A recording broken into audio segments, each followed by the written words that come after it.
The following program, President Grant, His Reflections, is a broadcast presentation of the Civil War Broadcasting Network. It is one of that series of programs wherein President Grant shares his reflections of persons, places, or events in his presidency or his life after the presidency.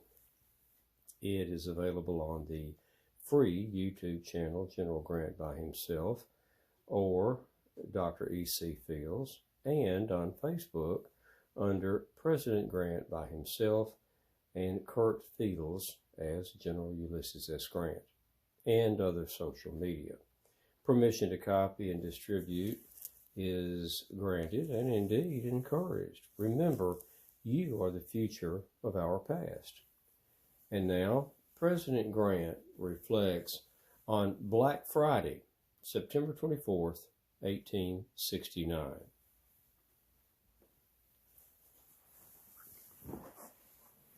I'm President Ulysses S. Grant, and you join me today in the library, and I should like very much to reflect with you about a significant day very early in my administration where I narrowly averted financial disaster for the United States and quite possibly the rest of the world that could well have resulted in a worldwide depression. I'm speaking about Black Friday, September 24th of 1869, but I must needs back up a bit and tell you the situation as it was when I took office on March the 4th of 1869. The national debt was $2.8 billion. So that's up from $65 million in 1860. 65 million to 2.8 billion national debt because of the war and of the succeeding 4 years when we had not paid down the debt. There were $356 million in greenbacks in circulation. And greenbacks they're worthless pieces of paper that were printed beginning in 1863 under the Lincoln administration, simply to put more money into the economy for people to have money. They're not backed by specie, gold, or silver, and people accept them as legal tender for debts. There is also some $156 million in fractional currency, many of those notes issued by banks for 10 cents, 5 cents, 25 cents, 50 cents. So you see how much currency that has little to no value that is out there. A staggering national debt. And many of our European vendors that sold us goods and services during the war are quite concerned they may not be paid. Indeed, there are many people that are crying for us to repudiate all debts that we accrued in the conduct of the war. Of course, I'm not going to do that. I am determined to pay our debt in full and get us back on a specie footing, either gold or silver or both. And the Democrats are wanting to support the farmer and the small businessman and to print more greenbacks, put more money in circulation, which is only going to lead to inflation, which will lead to a recession, which will lead to a depression, a financial disaster that is simply waiting to happen, and it will happen. But I'm holding firm on conservative fiscal policy, pull back in those greenbacks as they come in through circulation and destroy them, and to pay off our national debt, all of our debts contracted during the war in gold as they were contracted to be paid, and to buy government bonds and to sell surplus government gold periodically to keep the money supply stable. There are many items that must be juggled here to keep our economy on an even keel, not to mention paying the debts I've already elaborated upon. And gold was $130 per ounce. Now, John Sherman General Sherman's brother, Senator John Sherman, shepherded through the Senate quickly a bill that was titled An Act to Strengthen Public Credit.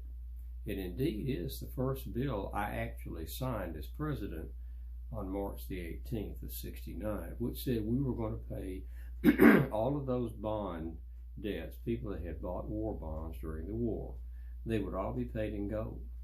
So that was a reassuring ripple in the financial world, both domestically and abroad. And I think it's significant that the first bill that I signed was one dealing with fiscal stability.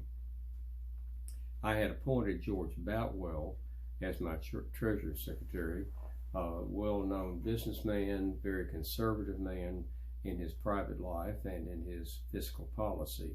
So we worked well together. He supported me in my cautious and conservative fiscal approach in paying our debts in gold or silver, and in reducing the national debt, and in assuring our credit financial standing around the world to maintain it in a good or best status.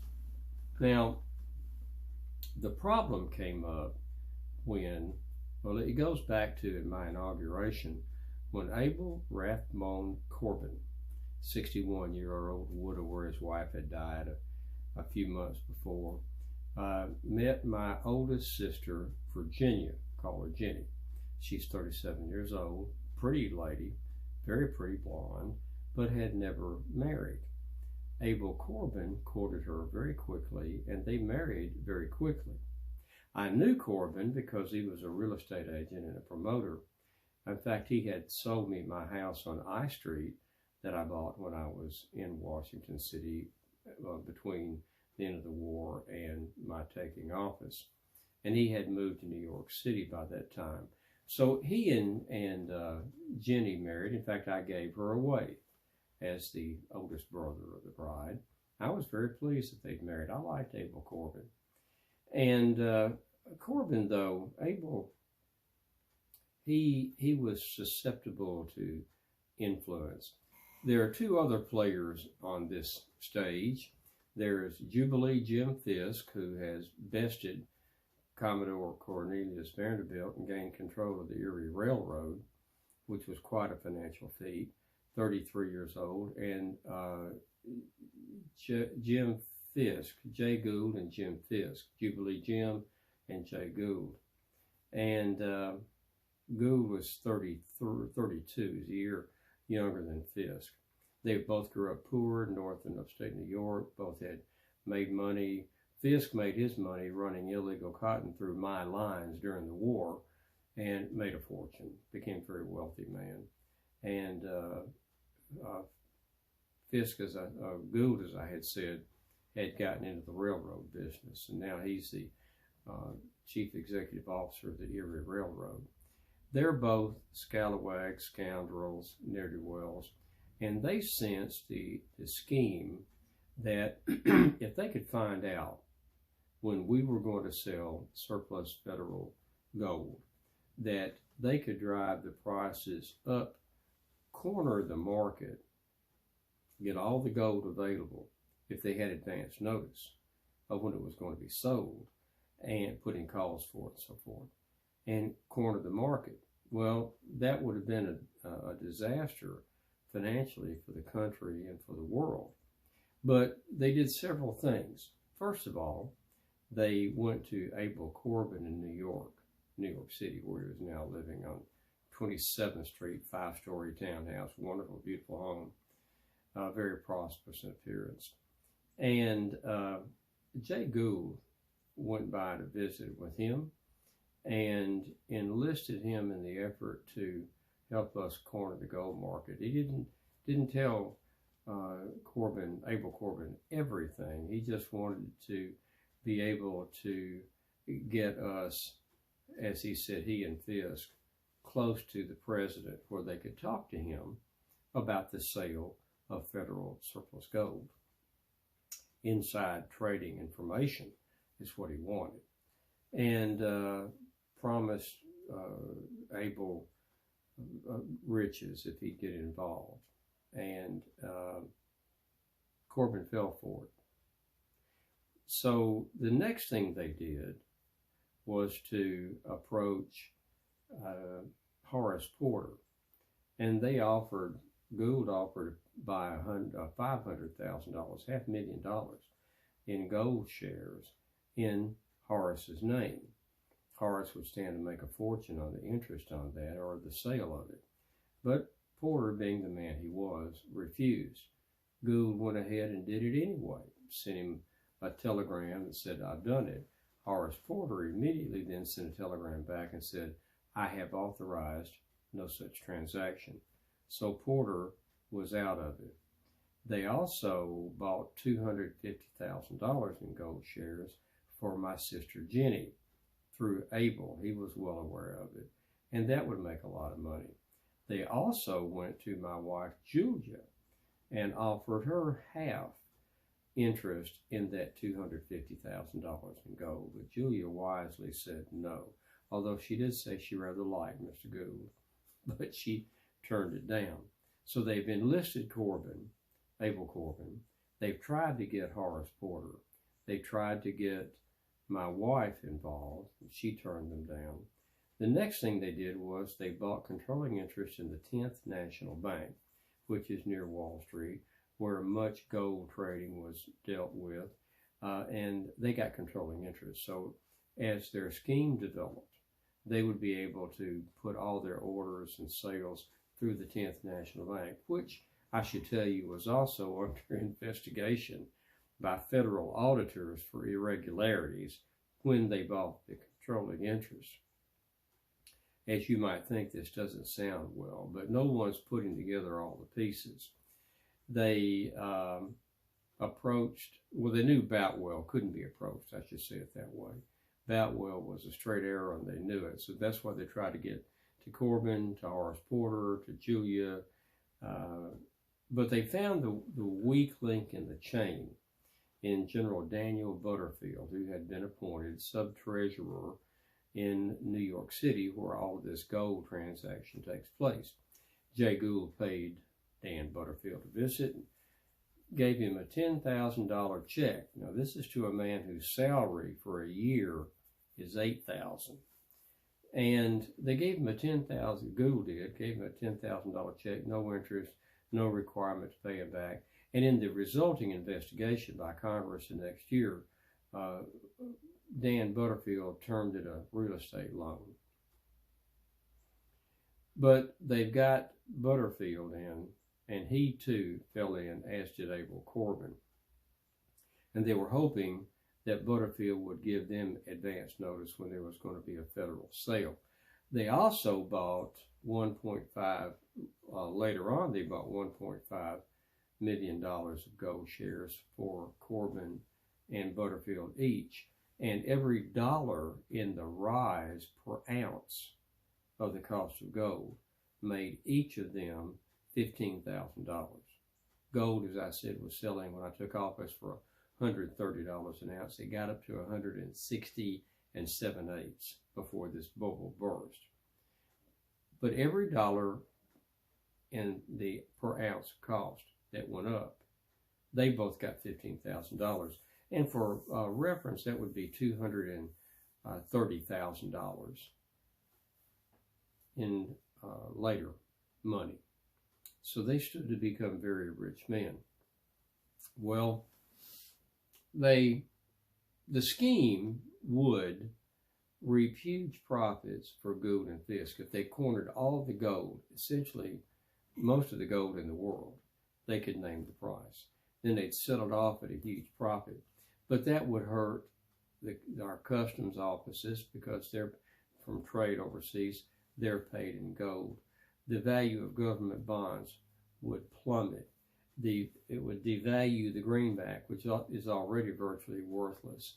And it would pretty much close down banks, small businesses, because there would be no gold changing hands, no way to do business. And farmers would die on the vine, so to speak, because they couldn't get money either, and our creditors around the world couldn't get their money, so the dominoes would begin to fall. This would result if Gould and Fisk had been successful. Well, every time I visited my sister in the summer of 1869, which was several times, Corbin managed to get, at first I wondered, how is it that every time I visit her, there is either Fisk or Gould there telling me about business and how we need to help the farmer. They really emphasized that and wanted me to tell them what I was going to do about gold and gold sales. I told them every time, I'm not telling you anything that would be unfair. But they still pressured me. But then it all began to unravel on September the 12th. Now, I was leaving on vacation in Western Pennsylvania, and I felt something was afoot in the financial world. I knew somebody is scheming. The gold sales are going up. Per ounce is up to $135, $140 per ounce, and it's being artificially driven up because there's no change in business in the country. There's only the rising cost of gold because of the demand. And we're selling our government gold, the surplus, and buying some bonds, retiring greenbacks. In fact, by the 1st of September, Boutwell and I had reduced the national debt by $50 million. And that's from my taking office March 4th to the 1st of September, a $50 million reduction in the national debt. So we were doing well on course. But I knew something was wrong. I couldn't figure out who or where, but I knew to look for it. I left a letter for George Boutwell, who was going to be coming to New York City. And in the letter, I told him, hold steady, something's going on, but we'll figure it out. Stay on course. I sealed the envelope and I gave it to Abel Corbin, my brother-in-law, who was to give it to Dan Butterfield, who was to give it to George Boutwell when he came in town 2 or 3 days later.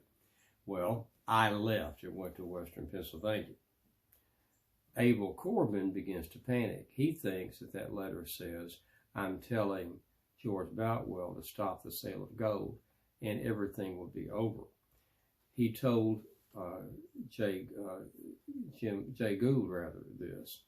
And Gould says, don't worry about it. Didn't bother him. He was protected. But he told Abel, I'll buy you out for $100,000 if you want out. Corbin did.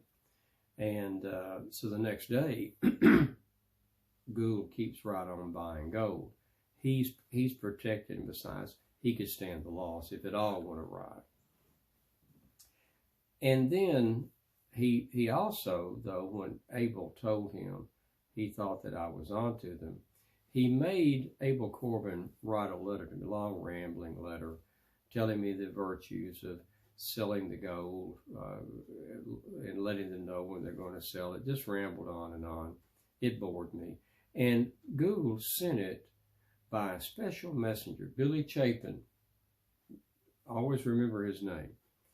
And Chapin he took the Erie Railroad, he took a horse, he took a carriage. It took him a day and a half of steady travel to get to me. I was playing lawn croquet with Horace Porter, and he interrupted the game and gave me this letter that Abel had written me, and I thought, why is this? And Porter came in, Horace and I were talking. Porter was puzzled and asked me the conditions, and I said, fella came to me and been traveling for a day and a half, and Porter said, why would he go to all that trouble just to give you a letter from Abel Corbin? And then he said, but you should know, this makes me think. And he told me about Gould offering him $500,000 in gold shares. And that's when I put it together. Gould and Fisk and my brother-in-law Abel Corbin were in league. They were the ones who were buying up the gold and artificially increasing the cost of gold and jeopardizing our entire national economy. So I went back, I went back to Washington, but when the messenger left me, he telegraphed to Jim J. Gould that message delivered, all right. The telegraph operator who picked up the message between Pennsylvania, Philadelphia, and New York put the message delivered, period, all right, two separate words. Gould interpreted it that as being, I agreed with what my brother-in-law, Abel Corbin, was telling me, and that we would do what they wanted us to do. And he really began the buying of the gold shares. Then the price began to soar after that.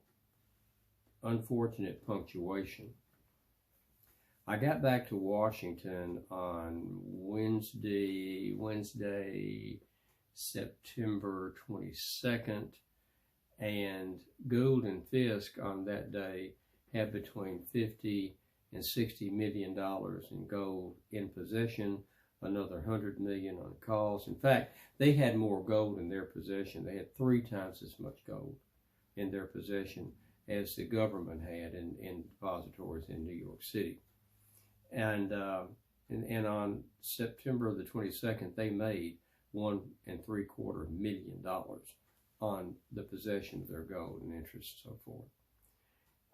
I'm back in Washington. That's Wednesday. On Thursday, September 23rd, George Boutwell came to me, told me what he thought was happening. I told him about Horace Porter and my talk, The Messenger, and he said, ask, what do you want to do?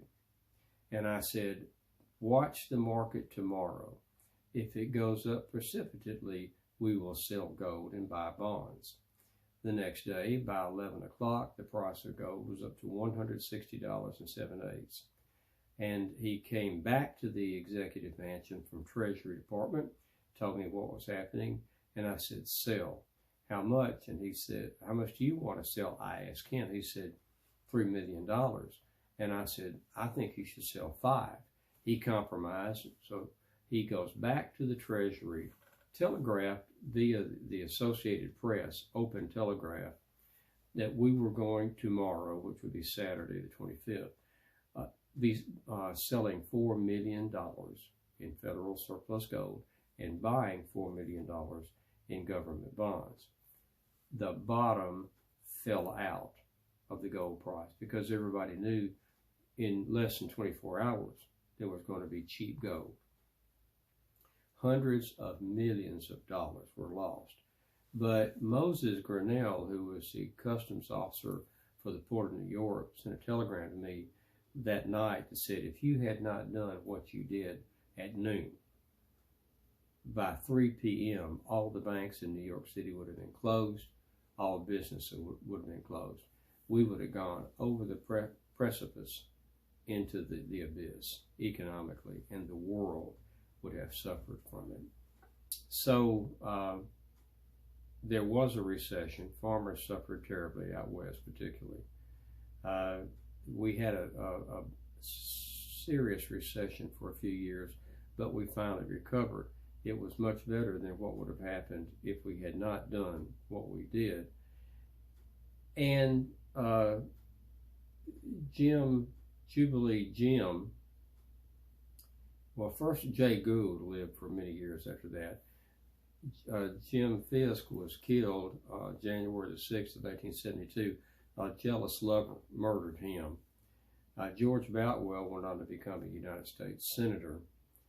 And we weathered the recession and came out of it on the other side in fairly good condition. So that's why Black Friday was called Black Friday. My ability to handle the national economy was seriously questioned, but I think when the story is known as I have related it, that question will be cleared up and hopefully the cloud removed. But that's the story and my reflections on Black Friday, September the 24th, 1869. So for the moment, I should bring our visit to an end. I'm President Ulysses S. Grant in the library, and this has been a President Grant Reflection.